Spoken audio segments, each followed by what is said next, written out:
You want to take questions throughout your presentation. That's challenging, and it's worth the challenge.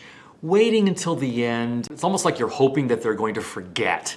So I want to be as accommodating as possible. I want to take questions and comments always, and I choose my words carefully. I never just ask for questions. I will always say questions or comments.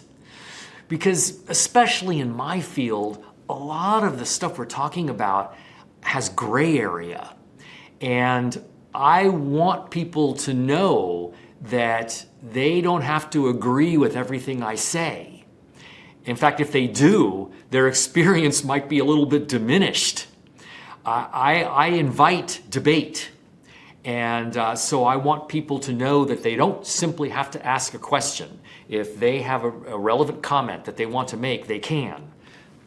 This makes it even more challenging because I'm inviting my audience to disagree with me. So I take on quite a burden. This is all what it means to be creating an audience-centric presentation where the audience's interests are tantamount. They supersede mine. Now, one thing that does, knowing that in a space of an hour, let's say, and I've got 6 topics, let's say, so I'm going to be calling for questions at 6 different times, not counting the end, okay?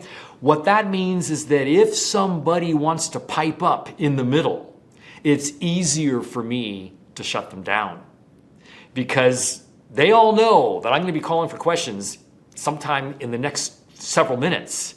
So, nope, not yet. And I will regularly say, questions in a moment. Usually it's in response to somebody raising their hand, and I don't want them to sit there with their hand up the whole time. That's uncomfortable for them. I'm going to let them know that I see them, and I'm going to take questions in a moment. But sometimes it's also the person that just shouts out. You know, all audiences have that.